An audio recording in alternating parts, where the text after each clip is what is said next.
Okay, today we're going back to Second Chronicles, and we had just finished with the life of Jehoshaphat. And we see Jehoshaphat did a lot of good things. Yes, he did have one point where he did help the king of Israel, Ahab, at a time when God didn't want him to. Remember, right after he came back from the battle, Ahab had asked Jehoshaphat to join him in a battle to take back Ramoth Gilead from the Syrians. And he joined him in that. He should not have. God had decided for Ahab to fall in that battle. Jehoshaphat's um, being there didn't change it one way or the other. And so Ahab dies, Jehoshaphat goes back, but one of the prophets comes to Jehoshaphat. Shouldest thou help the ungodly and love them that hate the Lord, therefore wrath is upon thee. Remember the word thee is there. Little words count. I don't think this was about the nation. This was about an individual spanking, chastisement that he got. But Jehoshaphat encouraged Judah to fear the Lord, encouraged Judah to follow the Lord. He sent around these Levites to teach the people about the Lord. Even Amariah, the chief priest, was over all the matters of the Lord. It was very important to him. And we also see that at that point that Ammon, Moab, and Edom rise up against Judah. And he does right here. He calls upon the Lord. He has all the nation call upon the Lord. So the Lord doesn't spank the nation or chastise the nation. The wrath seemed to fall on thee. I don't know what it was. But we see that God is for the nation. When the nation comes to him, he sends through one of the prophets to tell them, hearken, all Judah and the inhabitants of Jerusalem. And he tells them that tomorrow you'll go down, but you need not fight in the battle yourself. Stand still and see the salvation of the Lord. You're going to see the Lord lead in this battle. They fought in the battle. Or actually, they didn't fight in the battle. They saw the Lord fight in the battle. I misspoke there. Because what happened was, early in the morning, the Edomites, Moabites went against the Ammonites and Moabites went against those of Edom and fought with them. Then they fought with one another, and all they left was dead men. And it says that they went down, and he says, O Judah and ye inhabitants, believe in the Lord your God, so shall you be established. Believe his prophets, so shall you prosper. And they began to sing, and the Lord sent ambushes under the children of Ammon and Moab and Seir, which were come against Judah. And the children of Ammon and Moab stood up against the inhabitants of Mount Seir. So they stood up against those of Edom and fought with them. And all these groups killed one another. Then Jehoshaphat and the people came and took away the spoil. And it took them 3 days to gather up the spoil. And they came back rejoicing. And they came back, every man of Judah and Jerusalem, and Jehoshaphat in the forefront of them, to go again to Jerusalem with joy. So God gave them the battle. God fought for them, and they got the spoils of God moving here. So here Jehoshaphat didn't even have to fight. He didn't have to raise a sword. We find in 21 where he dies, and we meet his son Jehoram. Jehoram decides to be evil, and I'm not going to go into that too. I went into that yesterday. He marries the daughter of Ahab. The king Joram, not Jehoram. Jehoram was the king of Judah. Joram was the king of Israel, Ahab's son. Well, Ahab's sister marries the king of Israel. And so that's the connection with Ahab's house, even though Ahab has died. But I think, I know that Jezebel is still alive. So is the brother Ahaziah. But here he causes the high places to come back, and he causes the inhabitants to commit fornication. And the Lord talks against him because he's walking in the way. He's not walking in the way of Jehoshaphat or Asa, but he's walking in the way of Ahab. And you have made Judah and the inhabitants of Jerusalem. It's interesting, by the way, I'll comment on. We're always saying Judah and the inhabitants of Jerusalem. Judah and the inhabitants of Jerusalem. Again, this falls around Jerusalem, the city of God. And made them go a-whoring after the whoredoms of the house of Ahab. And he knew that what God had done to the house of Ahab, especially with his dad telling the story, most likely, I'm speculating a little bit there, but he wants the sins of Ahab. So God sent a great plague, and he had bowel sickness, and he died. And they did bury him as a king, but he dies. And so his son Ahaziah comes in. And the inhabitants of Jerusalem made Ahaziah the king. Now, Ahaziah is going to be a bad guy too. He is the son of um, the. He is the son. I'm trying to keep the whole family together. He is the son of the daughter of Ahab, which would make him kind of the grandson of Ahab through that line, through his mother's line. He was also the grandson of Jehoshaphat through that line. So this gets really complex. Ahaziah decides to follow after the house of Ahab, not after the house of Jehoshaphat. And this becomes a big problem. God sends in the Arabians. And Ahaziah, the son, reigned in Jerusalem. He reigned 42 years. And his mother's name was Athaliah, the granddaughter of Omri. It says daughter here, but many times they say daughter and granddaughter interchangeably, you know. So you're still the daughter of, even though you're the granddaughter. And especially if you pick up the philosophy. Here's the thing. A lot of times we say son of David, and son of this, and son of that, and son of Ahab, daughter of Ahab, daughter of Omri. That's what it was, Omri, not Obed, Omri. Daughter of doesn't just mean daughter. Son of doesn't mean son. It can also mean I've picked up your philosophy. I'm picking up your philosophy. So you're a daughter of Omri. If she had picked up the philosophy of Jehoshaphat, she would be considered a daughter of Jehoshaphat. You see how this goes. Ahaziah has decided to be a son of Ahab, not a son of Jehoshaphat. So when we see son of, it doesn't just mean relative. It to pick up the philosophy of, here is Jesus being the Son of God. Yes, he was the Son of God, but also he picked up the philosophy and brought that to us and even made us adopted sons, but not just in a familiar way. We are to pick up the philosophy of our Father, which is God, which is Jehovah. So we have, they're walking in the ways of the house of Ahab, and they did evil in the sight of the Lord. And Jehoram, the son of Ahab, went to war with Hazael, and they smote him. So the king of Israel got smote. And Hazael goes to comfort him, and this is where Jehu comes in. Again, I'm covering stuff here that happened in Kings. Chronicles is written as if you had studied Kings pretty well. We're just going to hit these guys and move on. He doesn't talk about the prophet that was sent to tell Jehu to become this leader in the northern kingdom, and he will establish him for 4 generations. He doesn't go into all of that story. He really gives you like I said, the newspaper report. The destruction of Ahaziah was by God coming to Joram. So he went to Joram, and Jehu comes down to Joram. And Jehu kills the king there, Ahaziah, which is the king of Judah there. And he also kills Joram. So he sought Ahaziah and caught him, for he was hid in Samaria, and brought him to Jehu. And Jehu killed him. And the house of Ahaziah had no power to keep the kingdom. Then Athaliah, the son of Ahaziah, saw that her son was dead. She arose and destroyed all the seed of the house of Judah. Here's the problem, and we've said this before. This is where Athaliah tries to wipe out the seed of the king, but Jehoshabath, the daughter of the king, took Joash and hid him in the temple. So this is the boy that would become king later that's hidden in the temple. Remember that story. And again, I'm going fast through it, but Chronicles kind of does the same thing. For me to stop and remind you of some of the circumstances why this is happening. And again, the presumption is that you knew Kings and the history so well that they could shortcut through this. So Jehoshabath, the daughter of the king, took Josiah, son of Ahaziah, and stole him and put him among the king's sons, and put him in a nurse in a chamber. And she was the wife of Jehodiah. Jehodiah was the high priest of God in the house of God. You get the idea that Athaliah starts ruling temporarily in Judah. Her son had died, and she started reigning as queen because there was no male heirs to reign as king. So she was in power.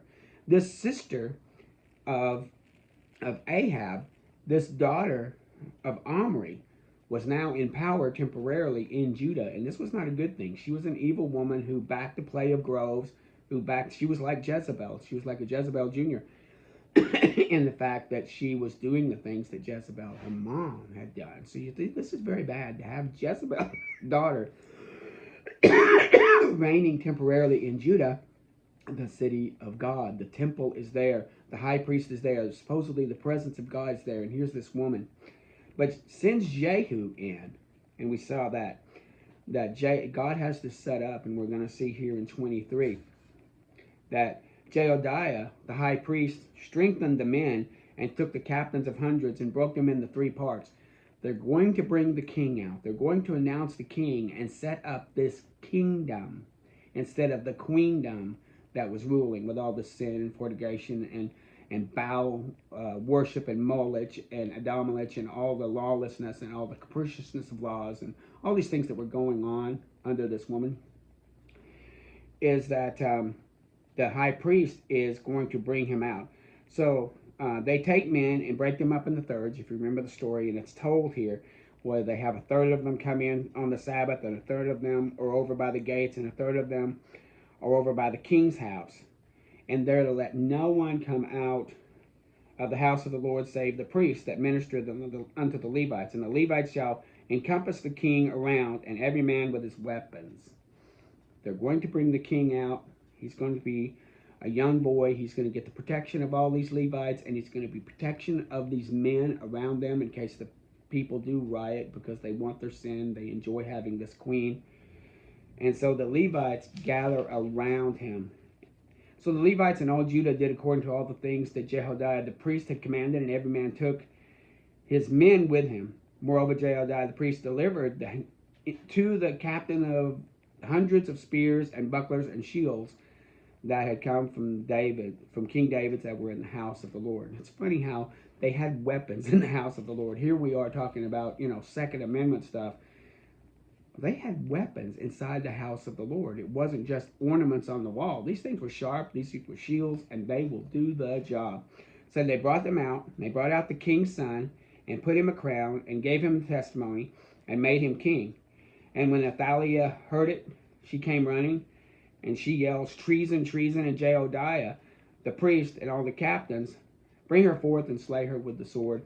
But don't slay her near the house of God. So they take her out and away from the house of God, and they slay her. And Jehoiada makes a covenant between the people, and that they should be again come back to the Lord, that they should be the Lord's people. And all the people came down to the house of Baal, and they broke it down, and they break down the altars and the images, and slew Matan, the priest of Baal, before the altars. Again, we had all this Baal worship going on, and the people turn against it. They turn against those who are worshiping Baal, and they turn against Baal. And they set up porters at the house of the Lord, that none should come that was unclean. They probably had unclean things coming into the house of the Lord. There was no caring for the house of the Lord.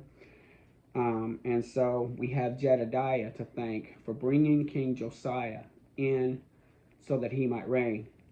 And Josiah was reigning. He was 7 years old, and he reigned for 40 years. He had all these men around him. It wasn't 7-year-olds making the rules. So he had this men helping him, and he did what was right in the sight of the Lord. He listens to Jehoiada and starts rebuilding the house of the Lord. You'll find in 24 that he talks about how they need to get back to rebuilding the house of the Lord. They set up a way of funding it. Why it's now not required of the Levites to bring in and out of Jerusalem the collections according to the commandment of Moses. They had stopped bringing in the tithe. They'd stopped bringing in that which belonged to the Levites from the people. And he reestablishes that. And they made a proclamation through Judah and Jerusalem. Once again, we're seeing that, Judah and Jerusalem. And and so they did that, and they start rebuilding the house of the Lord that had gone to decay.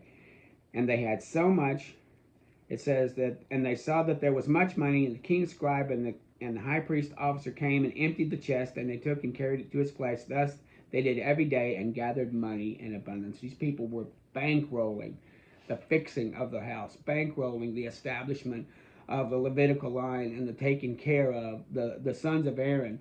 All this stuff that God had set up for the people to do so that he might be worshipped and that they might live in peace and prosperity and that he would be their God. So they go back and do this. And the king and Jedediah, gave it to such as do the work of the house of the Lord, and hired masons and carpenters to repair the house of the Lord. And the workmen worked, and they perfected it, and set the house in his state, and strengthened it. And again, this is good that Joash is doing this. So, well, the only problem we have is that when Jehodiah dies, everything kind of falls down sideways. It says that, and Jehodiah, the high priest, waxed old and was full of days. He died, and they buried him in the city of David.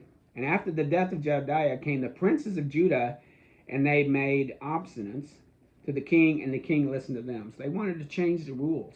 Now that Jehodiah wasn't running the show, they wanted to change the rules back to worshiping Baal and all these other gods. And so, they left the house of the Lord, God of their fathers, and served groves and idols, and the wrath came upon Judah and Jerusalem. There it is again, Judah and Jerusalem, for this trespass. And God sent prophets to them to bring them back and to testify against them, but they would not hear. The great tragedy here of Joash is that while he had this established, and he did well under Jehodiah, as soon as Jehodiah was gone, he gave in to stronger-willed men who wanted him to bring back the house of Ahab, bring back the worship of Molech and Adonmelech and Baal, in which he did.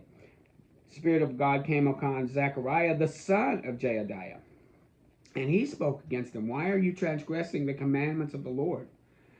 And ye cannot prosper. That ye cannot prosper. Behold, you have forsaken the Lord, he has also forsaken you. Listen, they're not prospering because they forsook the Lord. They were not prospering. God has said that when you followed him, it's in these times that, your calves will do well, your crops will do well, there's plenty of rain, etc. But you transgressed and you're not prospering. But they conspired against him. And Joash the king remembered not the kindness of Jehodiah, and he slew this man's son. How far Joash had fallen. He was accepted. He worked at the king's house. He worked at the house of the Lord. And he rebuilt all of this. Everything was up and working. But then within a small period of time, he listened to these men. And now he's even killed the son of his benefactor, the one who saved his life. He killed his son, That's almost the God in Jesus story. The one who saves my life, but the son died. But here we have this evil king, and he's being evil here. He kills Jehodiah's son. And it came to pass at the end of the year, the Syrians came up. And the army of the Syrians came in a small company, and the Lord delivered a great host into their hand. The Syrians came up with a small group, relatively speaking, and you have this great amount of valiant men in Israel, yet God handed the valiant men into the hand of a small band, a group relatively, because they had forsaken the Lord God of their fathers. So they executed judgment against Joash, and they were departed from him, and they left him, for they left him in great diseases. His own servants conspired against him because of the blood of the sons of Jehodiah, and so men conspired against him, and they killed Joash. So Joash dies, and he has a son, Amaziah. Amaziah is going to come into play next. I know I'm going a little fast over this because, like I said, I don't want to stop on every little jot and tittle. I want you to do that work. But it's interesting how you see certain things in play. Judah and Jerusalem. Judah and Jerusalem. And we're talking about where the kings were good, but we're also talking about their failures. We didn't talk about Solomon's failures. But here we are revealing where Asa failed. We're revealing where Jehoshaphat had failed in some of that. We're revealing where Joash had failed there at the end. Maybe there's something about looking at the end to make sure you don't fail in your trek in worshiping the Lord. But we are going to go through the kings. We come up to 25 tomorrow. There's only 36. So we're finished 2 Chronicles in about 4 days. Like I said, I'm not in a foot race. But let's learn find out what God is trying to say through this word. How he's trying to show that even with the sinfulness of man, his eyes are on Jerusalem. But his eyes are on Jerusalem because that's where he put his name. And that's where the king is going to come. That's where the son of David is going to be. And the son of David came. He's Jesus, and he's going to come again. So this whole thing ties to us, but more importantly, it ties to Jesus.